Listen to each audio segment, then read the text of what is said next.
السلام علیکم ورحمۃ اللہ وبرکاتہ. Welcome back. آپ لوگ سن رہے ہیں تیمور احمد کو. قیامت کی نشانیوں کے بارے میں ہم نے بات کرنا شروع کی تھی. اسی سے متعلق ایک حدیث ہے ابن ماجہ کی. ایک مرتبہ ایک شخص آپ صلی اللہ علیہ وسلم کے پاس آیا اور آ کر عرض کی یا رسول اللہ صلی اللہ علیہ وسلم قیامت کب آئے گی؟ تو آپ صلی اللہ علیہ وسلم نے جواب دیا کہ جس سے پوچھا جا رہا ہے اسے پوچھنے والے سے زیادہ اس بارے میں علم نہیں ہے. یعنی اس بارے میں مجھے بھی نہیں پتا کہ قیامت کب آئے گی. اور پھر آپ صلی اللہ علیہ وسلم نے کیا فرمایا کہ میں تمہیں کچھ نشانیاں بتا دیتا ہوں کہ اس کی نشانیاں کیا ہیں. تو آپ نے فرمایا کہ جب تم دیکھو کہ لونڈی اپنی مالکہ کو جنم دے رہی ہے تو یہ قیامت کی نشانیوں میں سے ہے. جب تم دیکھو ننگے پاؤں ننگے بدن والے لوگوں کے سردار بن گئے ہیں تو یہ قیامت کی نشانیوں میں سے ہے. جب تم دیکھو کہ بکریوں کے چرواہے آپس میں عمارتوں پہ فخر کر رہے ہیں, آپس میں لمبی لمبی عمارتیں بنا کے فخر کر رہے ہیں تو یہ بھی قیامت کی نشانیوں میں سے ہے. تو آپ صلی اللہ علیہ وسلم نے 3 نشانیوں کا ذکر کیا. پہلی نشانی کیا کہ جب تم دیکھو کہ لونڈی اپنی مالکہ کو جنم دے, یعنی اولاد ایسی ہوگی کہ جو اپنی ماں سے اس طریقے سے بیہیو کرے گی کہ جیسے وہ اولاد اپنی ماں کے اوپر ایک مالکہ کے طور پہ ہے. اور یہاں پر اس طرح لگتا ہے کہ جیسے بیٹی کے بارے میں بات کی گئی ہے, لیکن یہ بات بیٹی اور بیٹے دونوں کے لیے ہے کہ اولاد اس قسم کی ہو جائے گی کہ وہ اپنی والدہ یا اپنے والدین کے ساتھ ایسا بیہیویئر رکھے گی کہ جیسے کوئی ایک مالک اپنی لونڈی کے ساتھ بیہیو کرتا ہے. تو اگر دیکھا جائے تو آج یہ سب کچھ ہمیں نظر آ رہا ہے. ایک وقت تھا کہ جب ماں باپ کی عزت, ماں باپ کا احترام, ماں باپ کی بات کی ویلیو, ماں باپ کا ایک روب, ماں باپ کے بارے میں ایک احترام کا جذبہ اور ایک ایسی فکر ہونا کہ کسی وجہ سے کوئی ایسی بات ہماری زبان سے نہ نکل جائے کہ ہمارے ماں باپ کو بری لگے یا ہمارے والدین ہم سے ناراض ہو جائیں. تو اس بارے میں بہت احتیاط ہوا کرتی تھی. چاہے لوگوں کے پاس دنیاوی علم نہیں تھا, چاہے لوگوں کے پاس دین کا علم بھی نہیں تھا, لیکن ہمارے معاشرے میں, ہمارے کلچر میں, ہماری تہذیب میں یہ چیز تھی کہ اپنے سے بڑے اور بالخصوص اپنے والدین کے ساتھ احترام سے رہنا ہے. لیکن وقت کے ساتھ ساتھ کیا ہوا, ہم جس طریقے سے کہتے ہیں کہ ہم نے ترقی کی, انسان نے بہت ترقی کی, دنیاوی علم زیادہ سے زیادہ پھیلنا شروع ہو گیا, ٹیکنالوجی آنا شروع ہوگی, لوگوں کے اندر دنیاوی طور پہ شعور بڑھتا چلا گیا, لوگوں کے اندر اویئرنیس بڑھتی چلی گئی, انفارمیشن کی اویلیبلٹی بہت زیادہ ہوگی. تو جوں ہم نے سو کالڈ ترقی کی, اس ترقی کی وجہ سے کیا ہوا کہ ہمارے گھروں میں موبائل تو آ گئے, ہمارے گھروں میں اسمارٹ ٹی ویز بھی آ گئے, ہمارے گھروں میں انٹرنیٹ کنیکٹیوٹی آ گئی, ہمارے گھروں میں لیٹسٹ وائی فائی کنیکشنز آ گئے. یہ سب چیزیں ہمارے پاس آ گئی. ہمارے پاس اچھے ڈاکٹرز آ گئے, ہمارے پاس اچھے انجینئرز آ گئے, ہمارے پاس اچھے میڈیکل کی فیلڈ کے یا فائنینس کی فیلڈ کے یا سیلز کی فیلڈ کے یا مارکیٹنگ کی فیلڈ کے لوگ تو آ گئے, لیکن ہم لوگوں نے اچھی اولاد پروڈیوس کرنا بند کر دی. وہ اولاد کہ جو ماں باپ کی عزت کرنے والی ہو, وہ اولاد جس کے اندر یہ احساس ہو کہ جب میں نے اپنے ماں باپ سے بات کرنی ہے تو میں نے بات کیسے کرنی ہے اور ان کے ساتھ رویہ کیا رکھنا ہے. اگر ماں باپ کی کوئی بات ناپسند بھی آ رہی ہے تو اس صورت میں بھی مجھے اس چیز کو کیسے ہینڈل کرنا ہے. تو یہ وہ تربیت تھی جو والدین کی بھی ذمہ داری تھی. والدین نے اپنی رسپانسبلٹی جس طریقے سے پوری کرنی چاہیے تھی, جب انہوں نے نہیں کی تو اب اس کا اینڈ رزلٹ کیا نکل رہا ہے کہ ایسی اولاد پیدا ہو رہی ہے کہ جن کو یہ بھی خیال نہیں ہے اور جن کو یہ بھی پتہ نہیں ہے کہ اپنے والدین کے ساتھ ہم نے بات کیسے کرنی ہے اور ہم نے ان کے ساتھ کیا بیہیویئر رکھنا ہے. اور اس کے نتیجے میں کیا ہو رہا ہے کہ وہ کہاں سے سیکھ رہے ہیں, جو کچھ وہ ڈراماز میں دیکھتے ہیں, جو کچھ وہ موویز میں دیکھتے ہیں, جو کچھ وہ میڈیا پہ دیکھتے ہیں, وہ اپنی مرضی سے جو چیز سمجھتے ہیں اس کی بنیاد کے اوپر جب اپنے ماں باپ کے ساتھ ایک غلط رویہ رکھتے ہیں تو پھر ہمیں کیا لگتا ہے کہ ہماری اولاد کیا ہے, وہ نافرمان ہوگی.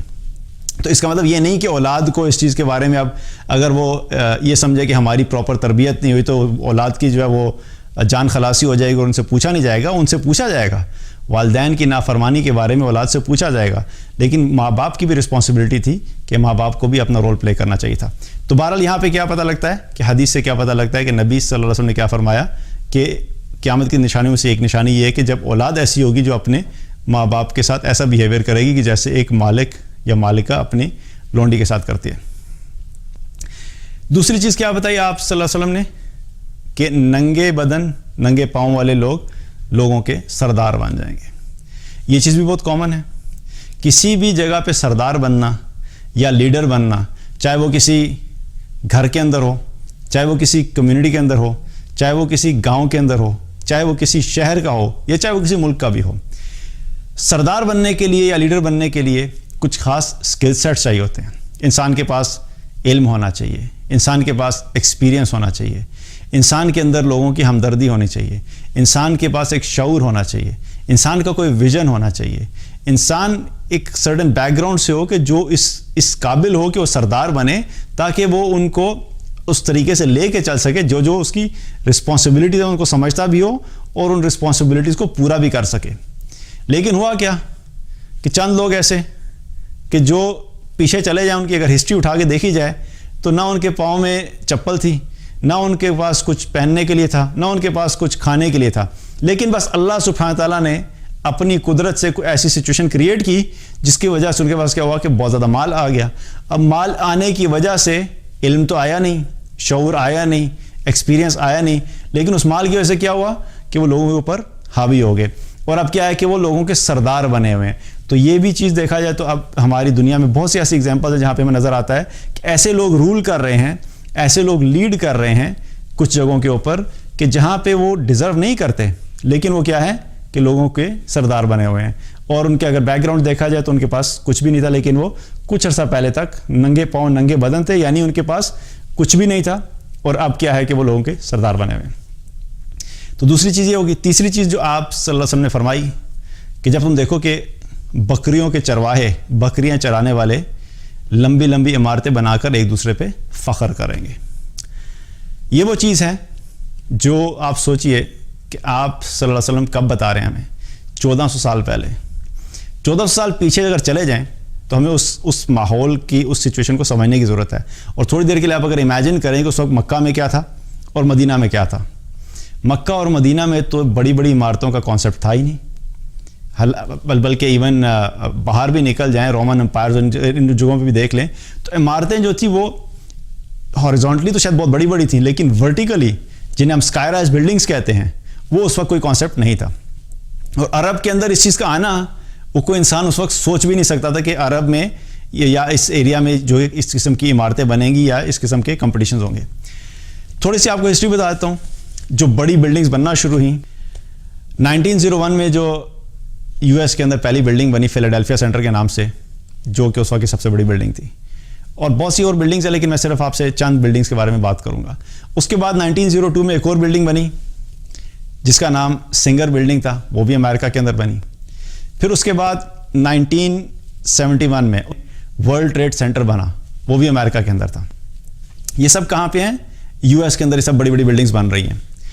پہلی دفعہ جو کسی مسلم کنٹری میں جو سب سے اونچی بلڈنگ بنی، جو دنیا کی سب سے بڑی بلڈنگ تھی اس وقت کی، وہ تھی ملیشیا میں پیٹروناس ٹاورز کے نام سے 1998 میں. پھر 2010 میں اس کا ریکارڈ توڑا برج خلیفہ نے. دبئی میں بنی برج خلیفہ، جو دنیا کی سب سے اونچی بلڈنگ ہے، tallest building of the world. آج تک وہ بلڈنگ دنیا کی سب سے اونچی بلڈنگ ہے. اسی کے کمپٹیشن میں سعودی نے ایک پروجیکٹ اناؤنس کیا جدہ ٹاورز کے نام سے. اور جو جدہ ٹاور ہے اس کی ہائٹ جو ہے وہ برج خلیفہ سے بھی زیادہ ہے، اور اس کی ابھی کمپلیشن ہوئی نہیں، اس کی ابھی جو ہے وہ کنسٹرکشن چل رہی ہے. اس کے مقابلے میں ابھی یہ بلڈنگ کمپلیٹ ہوئی نہیں، دبئی نے ایک اور بلڈنگ اناؤنس کر دی ہے دبئی کریک ٹاورز کے نام سے، جس کی ہائٹ جدہ ٹاور سے بھی زیادہ ہوگی. اور یہ دونوں پروجیکٹس ابھی کمپلیٹ نہیں ہیں. ایک ایکسپیکٹڈ ہے 2021 میں کمپلیٹ ہوگا اور دوسرا شاید 2022 میں کمپلیٹ ہوگا. لیکن یہ دونوں ٹاورز جو ہیں کیا ہیں، ایک دوسرے کے کمپٹیشن میں اوپر ہیں. تو یہاں پہ اگر دیکھا جائے تو کیا ہو رہا ہے، یہ وہ لوگ ہیں یا یہ وہ علاقہ ہے یا وہ ایریا ہے جہاں پر اگر ہم پیچھے چلے جائیں تو کچھ عرصہ پہلے تک، کئی سال پہلے تک لوگوں کے پاس اپنے معاش کے لیے بھی چیزیں نہیں تھیں کہ اپنا ذریعہ معاش ہے وہ کس طریقے سے کرنا ہے. تو پھر کیا ہوا کہ اللہ تعالیٰ نے کچھ وسائل دیے جس کی وجہ سے آج کیا ہو رہا ہے کہ یہ کمپٹیشن چل رہا ہے. اور 1400 سال پہلے آپ صلی اللہ علیہ وسلم نے بتا دیا تھا کہ جب تم دیکھو کہ جو بکریوں کے چرواہے ہیں وہ لمبی لمبی عمارتیں بنانے میں فخر محسوس کر رہے ہیں یا لمبی لمبی عمارتیں بنا کے فخر کر رہے ہیں، تو سمجھو کہ یہ قیامت کی نشانیوں میں سے ہے. تو یہ نشانی بھی آج جو ہے وہ کمپلیٹ ہو گئی ہے. آج اس وقت دیکھا جائے تو یہ سب بلڈنگس کا کمپٹیشن چل رہا ہے. تو یہ 3 نشانیاں ہیں جن کا ذکر آپ صلی اللہ علیہ وسلم نے کیا، اور یہ بھی قیامت کے قریب کی نشانیوں میں سے ہیں. اللہ تعالیٰ سے دعا ہے کہ اللہ تعالیٰ ہم سب کے ایمان کی حفاظت فرمائے اور ہم سب کا خاتمہ بالخیر کرے. السلام علیکم ورحمۃ اللہ وبرکاتہ.